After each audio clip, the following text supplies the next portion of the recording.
People talk about it every day. They say it's a man's world. Every day you hear them say, it's so hard to be a woman. But you've got to be aware. I find it so easy to be free. Just put a smile on your face. It's never too late. It ain't just a man's world.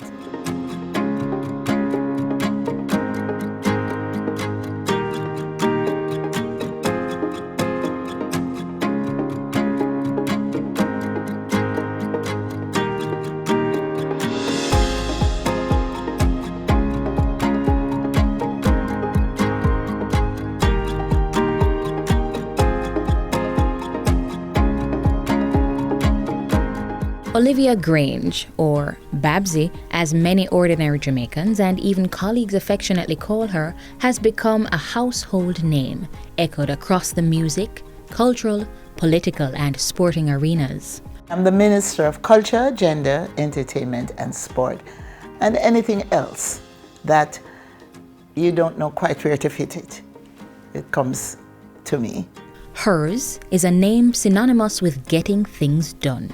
If I believe in something, trust me, I'm going to go push for it, and I'm going to keep pushing until I've achieved it. This has been evident throughout her career in representational politics and entertainment. The world got a glimpse of her determination when she led a team to UNESCO to lobby for the inscription of reggae music on the list of intangible cultural heritage of humanity. The technical committee had decided not to accept Jamaica's application for the inscription. They did not want to approve the designation because they felt there were certain things that we had not submitted. And I said to my team, I said, look, we're going to go to UNESCO and we're going to take it to them on the floor and we're going to convince them to change that position. And so we went and we worked the floor. Of course, I also made my presentation, and it was a tension-filled experience. By the end of that session, we asked for it to be put to the vote, and it was put to the vote.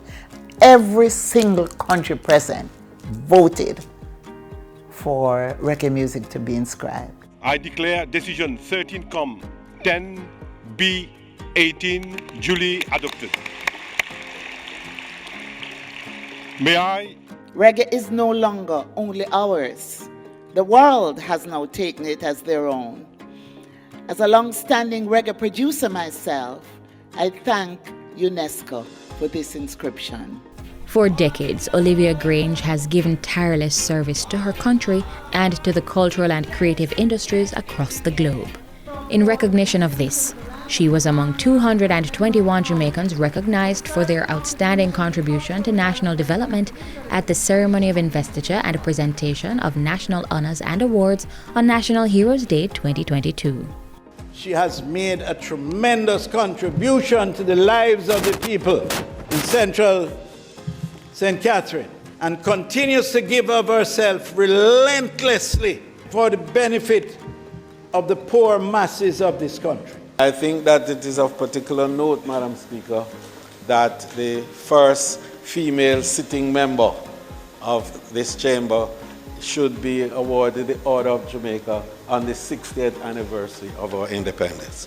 When I coordinated the cultural program in West Kingston and Tivoli Gardens Community cultural program, out of that we have many well-established artists now and dancers, and a lot of the choreographers now came out of that program.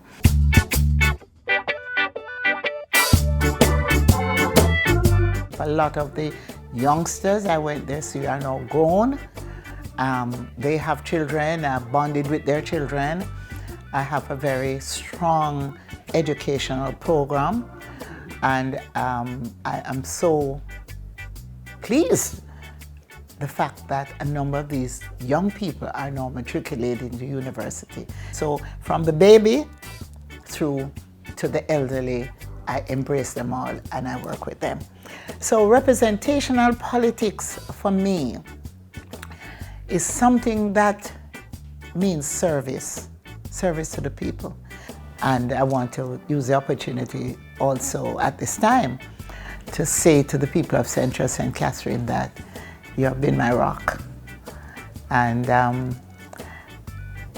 when I celebrate with you and I celebrate you.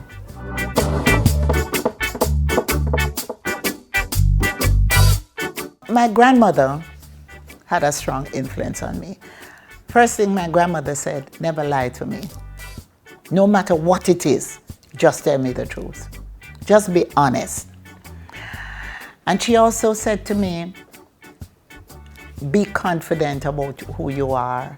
I mean, I remember, you know, this is maybe a strange story, but I had very short hair. As they would say, picky head, right?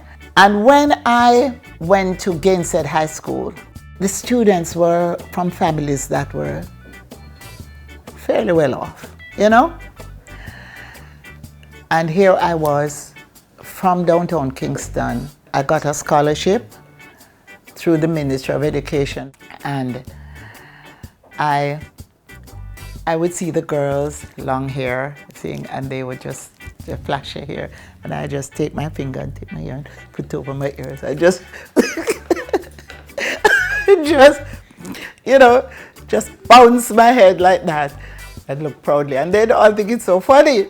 But I was always that kind of person that nothing intimidated me and nothing made me feel inferior. I just was so confident in myself, confident in my skin, confident in how I look. Her work in entertainment as a promoter, event planner, producer and distributor has seen her collaborating with Sony Music, Epic Records and other global industry giants. She has influenced the successful careers of singers and musicians too numerous to count. We continued to work together until I got very busy in government. One of the highlights of the former producer and music distributor's career came out of her work with Shabba Ranks, when the artist won a Grammy in the early 1990s. Clifton Dillon, everybody calls him Specialist, we worked together and we had a fairly large number of artists that we worked with. We made the Billboard charts, we won some Grammys, so those are proud moments, right? The Hon.Olivia Babsy Grange, a member of the Order of Distinction of the rank of Commander and Member of Parliament, for sterling contribution to cultural development and political administration in Jamaica. It feels good. In fact, this was really a surprise because I am always the one organizing for people to be honored, to be recognized. I'm always the one behind the scene. And when the Prime Minister said to me, the Honorable Olivia Grange, how are you? How does it feel to be an OG? I said, what are you saying, sir? He said, oh, you don't know? Well, it was really a surprise, and I want to thank the Prime Minister for recognizing me in that way, and to thank my colleagues in the cabinet for supporting it, and to thank Jamaicans at home and abroad, and friends of Jamaica who have indicated that they think it is well deserving. So I want to really thank them for their support. I'm Olivia Atavia Veronica Grange, OJ, CD, MP.